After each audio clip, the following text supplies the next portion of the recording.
Chỉ ngay sau đây thôi, chúng ta sẽ cùng thưởng thức màn bắn pháo hoa tầm cao lần đầu tiên được diễn ra tại thành phố Quy Nhơn, quý vị. Và thưa quý vị và tất cả quý vị khán giả đang có mặt tại quảng trường Nguyễn Tất Thành thân mến, đây sẽ là nơi lý tưởng để tất cả chúng ta có thể thưởng thức màn bắn pháo hoa đặc sắc này. Và bây giờ xin được mời tất cả quý vị, chúng ta sẽ cùng hướng về màn ảnh của sân khấu. Chúng ta sẽ cùng nhau đếm ngược để bắt đầu chương trình bắn pháo hoa ngày hôm nay, thưa quý vị. Chúng ta cùng nhau đếm quý vị nha. 4, 3, 2, 1, bắt đầu!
xung quanh ở đây.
nào bữa tóc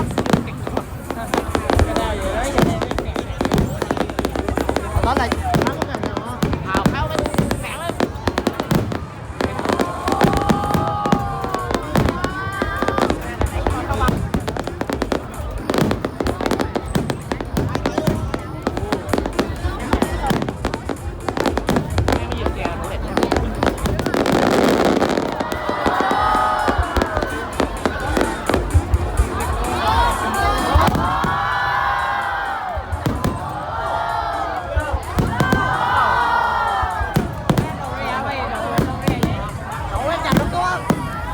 mai chi đâu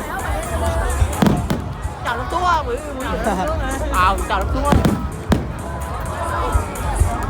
mày biết khai thác của đi phai không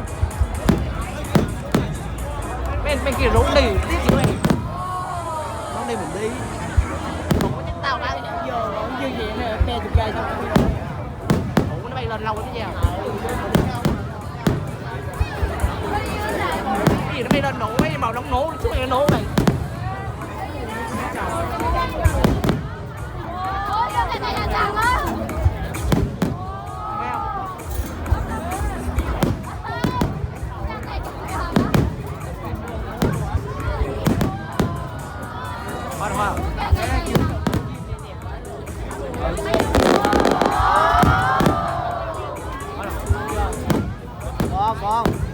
Còn bé phút nữa.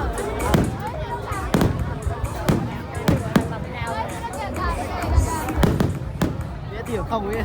Tiền không có một viên độ. Viên độ mấy triệu bạc ít.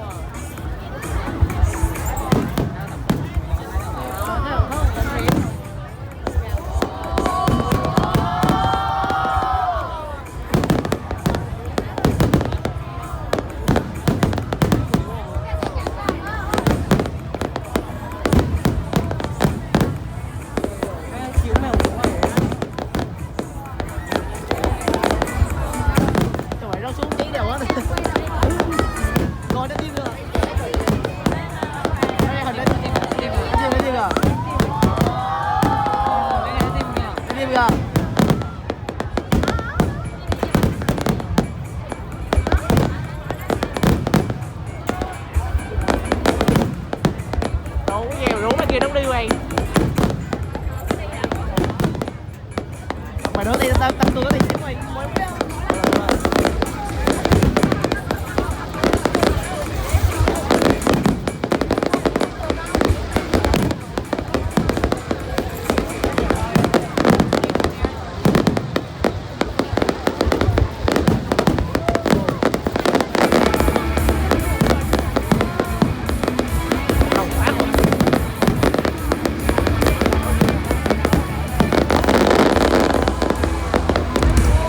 Nhưng trong bức tranh lúa xanh gờ xanh sự nắng yêu đã hóa tình của mặt trời băng qua sông cao vươn ra biển ra để thấy thành phố lấp lánh rạng ngời theo cơn gió bay từ nơi đại dương băng qua núi cao dưới ánh mặt trời quy nhân dấu yêu giờ đang mạnh lớn rực rỡ tỏa sáng mạnh mẽ vươn